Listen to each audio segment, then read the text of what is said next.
Hello and welcome, Kyle here with Top Man Games. We're going to be opening this Naruto Boruto card game set.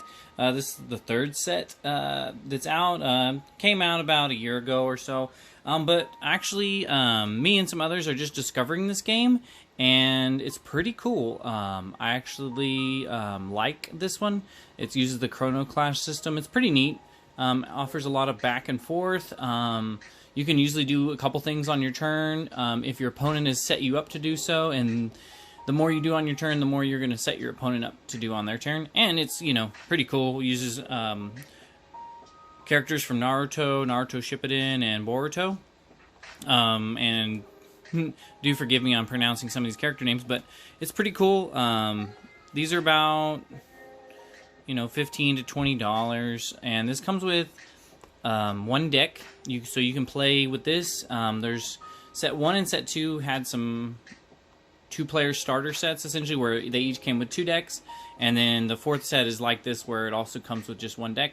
But the cool thing is it comes with 3 copies of every card and 1 copy of every extra deck card, which is the most you can play. You can only play 3 copies of a card or 1 copy of every extra deck card.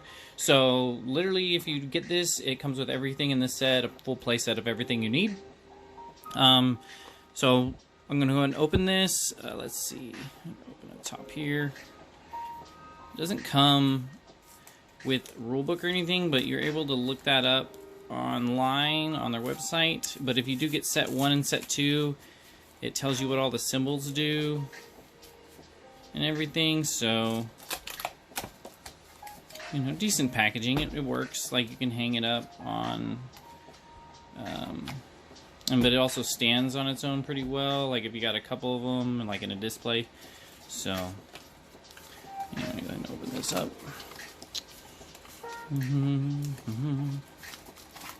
Cool. And so, yeah, it doesn't really come with anything else other than the cards. So, the cards, these are the extra cards. So we'll start with these. So the extra cards, they got different backs. Well, that's not the back at all. Let's see, it's got a pull tab here, which is nice. I always like a good pull tab to help with opening stuff. If I can find it. There it is. So, never used those before. It's pretty helpful. Okay. So, yeah, this comes with like this is your chrono gauge, essentially. I think that's what it's called. And the other player has the other half, and then they go together. And it just kind of shows how many resources each player has. It goes back and forth. But the backs on these, they're white. And these are all smaller cards. These cards are all large cards. They have small versions, like in the tournament pack, that are this size with these backs. But really, you have to shuffle these and draw them at random. So you can't really play with those unless you play with all the smaller cards. So you got to pick one or the other. So some of the cooler, more powerful characters are usually going to be the extra deck cards, because it's harder to draw those. There's less cards in the game to draw those. Plus, you don't inherently draw them unless an effect says to draw one. Here we'll go over them, though. This deck is green-blue. We got Hashirama Senju. Let's see. Tobirama Senju. And yeah, these are all, the set's supposed to be full of like all the Hokages. Hirozen Sarutobi. And that's all the greens that we have here. See, they have some like varying costs. They cost 5, 8, and 9. So they're kind of a little bit stronger, nothing really cheap. And then 5, 6, and 7, we got Minato and Naruto. Naruto by himself, Naruto Uzumaki. This is his Boruto version, basically. So you can see the game supports like all the animes. And then Kakashi Hatake. So those are cool. It's neat that like they have some, because the first set it really had just mainly like their forms, like the fox and everything, and other spirits. Whereas this, it looks like it just has more powerful versions of them. Okay, let's get into the cards. So I think it's got all the green cards first. So it comes with 3 of everything. Shizune,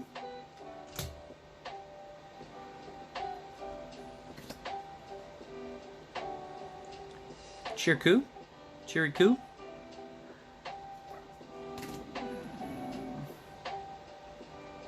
Asuma Sarutobi.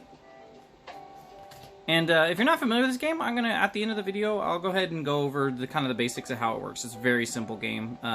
It's hard to play well, but it's easy to learn the basics. Izumo Kamizuki. Genma Shiranui. Tsunade.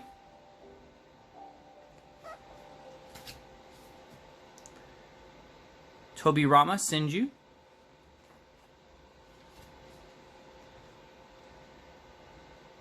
Hashirama Senju. Okay, and looks like our last green card. The ones with the white borders, they're like actions. So like the black border ones, they're with the yellow costs, they're all characters. And then the ones with blue costs that are white borders, they're like an action. It's kind of like a one-shot ability, then it goes to your discard pile, whereas the characters stay in play. And the game is mostly characters. Then we have Multi-Shadow Clone Jutsu. Naruto's ability. Okay, so that's all the green cards. So it's like half and half green and half blue cards. So, and the cool thing is you can mix and match. You don't have to play these decks as is. Like, if you get the other sets, you can mix and match. The only restriction is you can play only 1 or 2 colors in your deck. And there's only 4 colors in the game. There's purple and red, which are in the other set 4. So there's equal number of all colors. Okay. So we got Konohamaru. Iruka Umino. Kotetsu Hagane. And then Kakashi Hatake. Choza Akimichi. Shikaku Nara.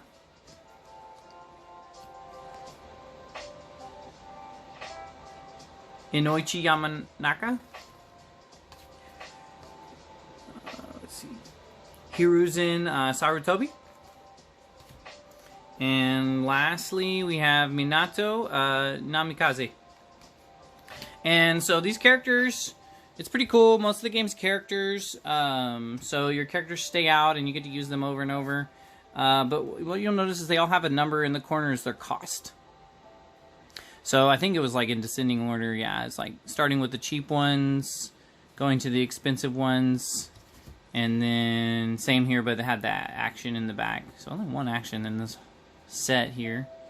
Okay, so what you do is you have your deck. You know, you shuffle. How you play the game is you shuffle all your cards in a deck.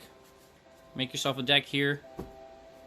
And then at the beginning of the game, you draw 5 cards for your opening hand, and then you also draw 5 cards that you don't look at. You can't look at these. This is called your it's called a guardian stack. You can put them in a stack, I guess, but how me and my friends like to play, we all put them in like kind of like shields. If you've ever played a Duel Masters or any other game kind of that vein, where you basically have these that help protect your life total, and when they knock out all your guardians, then if they attack you one more time and you don't have any way to protect yourself, then they win the game. So that's how you win, or one way to win. There's another way to win. There's a second win. Well, I think there's 3 ways to win. Also, like most card games, if you deck them out and they go to draw a card for their turn and they can't draw, then they lose. So there's that, but that I have never had that come up. So yeah, you have the guardians here, and so how it works, so you have your opening hand, and you can play your cards, which obviously is not shuffled, but it wouldn't be your opening hand. But so you have the chrono gauge, and like this is your half, and then they'll have their half, essentially. And what you'll do is the chrono gauge, whoever you roll to see who goes first, you don't choose, it's just random who goes first. I generally have decided I like going first, but you know, there's benefits to going second too. It's pretty balanced, because if you go first, you start with a chrono gauge of 0. So basically, you're just going to be able to play one card. You do draw a card every turn, even if you go first. So, like, if you go first, you'll draw your card, and then you will have like a 6-card hand, basically. And so what you can do is your cage is at 0, and if you want to play one of these cards, you have 3, 3, 3. These all cost 3. So basically, if we were to play one of these, the cage would move in their direction to 3. So, and if at any point the gauge is on their side, like 1 or more on their side, not at 0, essentially, it as soon as you resolve like the come into play abilities and any other thing that happened like from playing that card, then your turn immediately ends. And that's the only way to end your turn. Other than you can choose to pass. So if you have 0 or more gauge, you can just choose to pass. But if you ever do that, the gauge goes to their side at 3. So you generally don't want to do that. But sometimes there's reasons that you will, or sometimes you just have to. And like if you're just out of cards or something, which isn't too often. Usually, it's not often where I'm like completely out of cards in this game, because you do draw a card every turn and you do take a turn pretty often. So anyway, the gauge goes to them, and then they would take their turn. And so on their turn, they would draw their card, and then they're starting with 3 gauge. So like if, like say this was their hand, and the gauge was at 3 on their turn, then if they played this, it would put the gauge down to 0, so it would still be their turn. And you know, these would probably be well over here, but just to kind of show you, they so it would still be their turn, and they could choose to pass, and then you would have 3 gauge, or they could play a second card. So if they played like a second card for 3. Basically, then it would move the gauge to 3 on your turn, and then they would, it would be your turn. Their turn would immediately end, so on your turn you would draw a card, and you'd have a new card in hand. Now, like a lot of games like Magic and a bunch of other games, I believe Duel Masters and Kaijudo have this. A lot of games have this where you can't attack right away. So if you're used to playing Yu-Gi-Oh! Or something, these characters, they can't attack the turn you play them. So, and attacking, basically you just have one giant main phase where you can play cards, you can attack with a card individually, or use like an ability, or all kinds of things.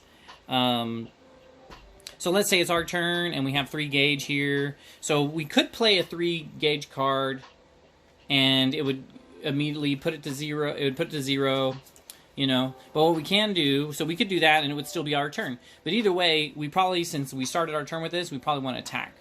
So if we attack, and I guess they could have attacked last turn, but, or no, we took the first turn. Anyway,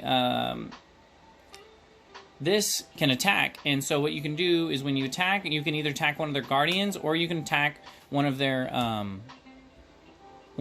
tapped, and they actually call it tapped and untapped in this game. So this is tapped, which means it's tapped out, like you can't use it, and then untapped means it hasn't been tapped, and you are able to use it. You know, it's an untapped resource.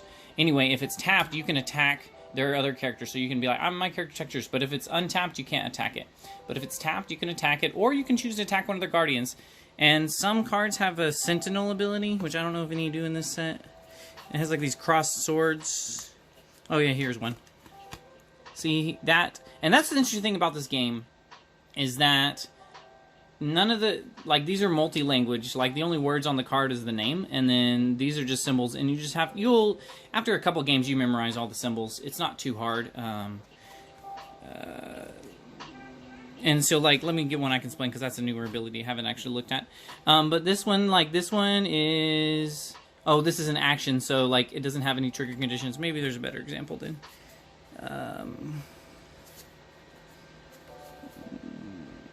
Okay.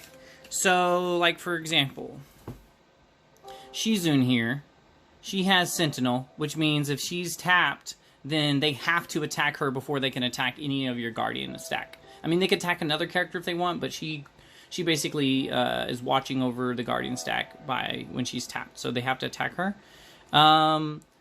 She also has another ability, so what this means, let's see if we can focus here. Okay, what this means is that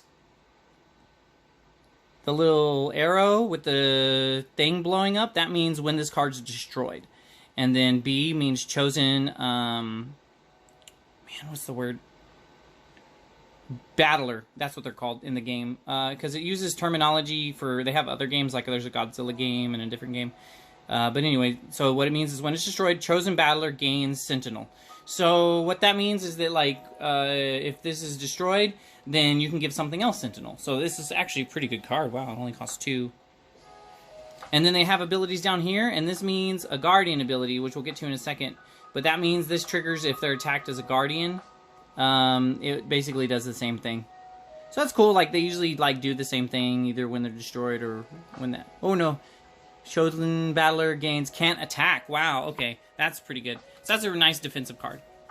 Okay, so what you do is you can attack their character. You have to, if they have a Sentinel, you have to attack the... You have to get the Sentinel out of the way before you can get to their Guardians. Now, if they don't have that, or you've already taken care of that, you can attack a Guardian. So if you attack a Guardian, basically, it's like the top Guardian of their stack. So what you do is you attack it, and you're going to reveal it. Okay, so what's going to happen is... if they have a Guardian ability, as you can see here, which means the ability means return, I guess it targets itself. So you're going to return this to your hand.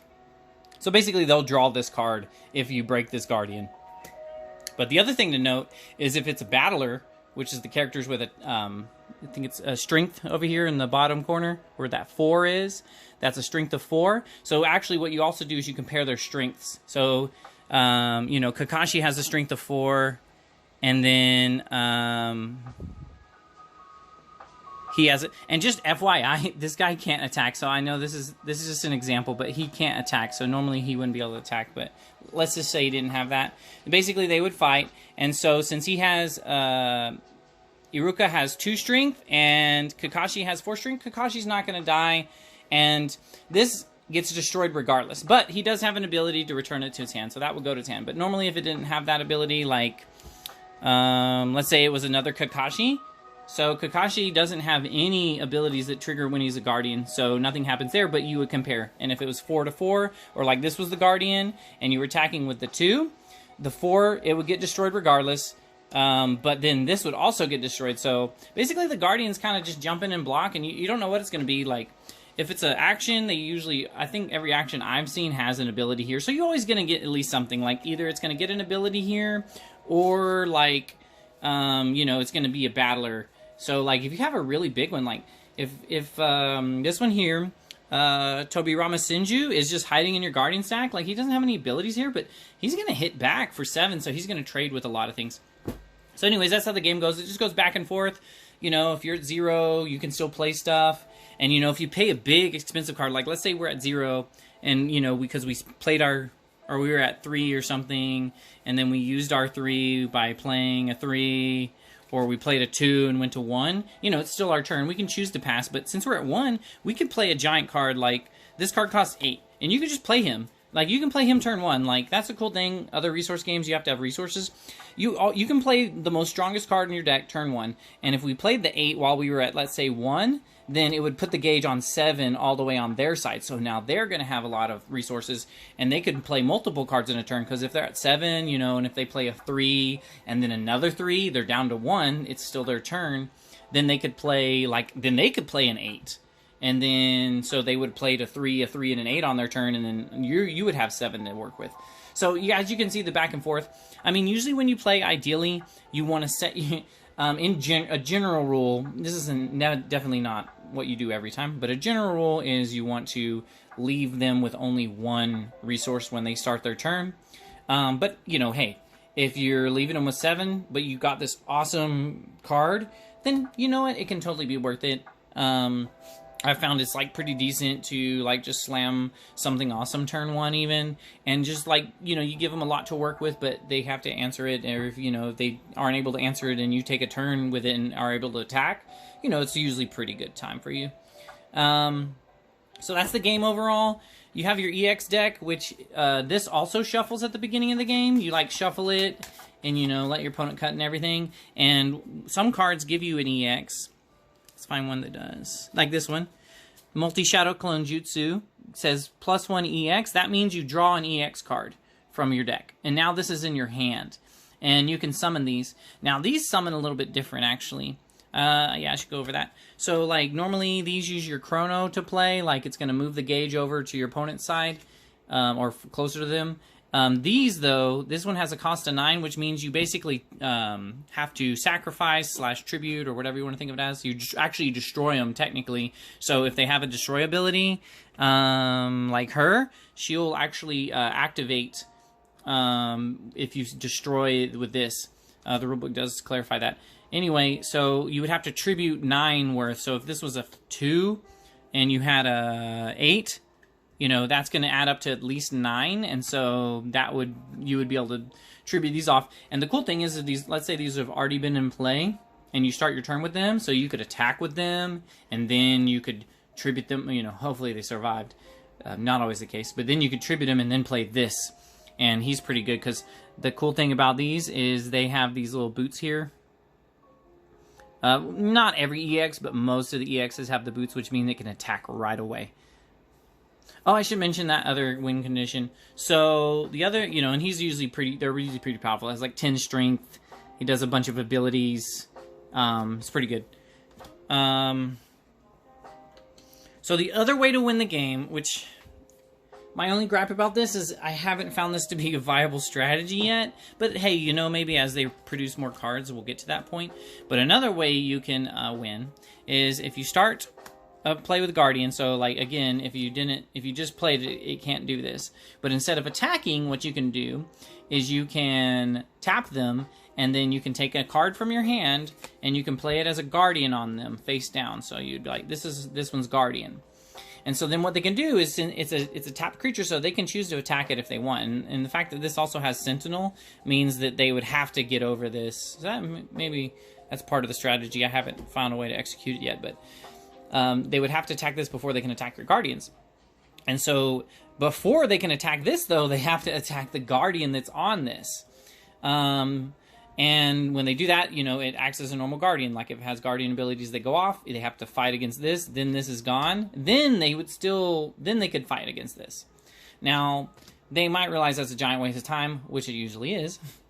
And if you start your turn with this, and if you're able to untap it and tap it, you could put a second Guardian on it.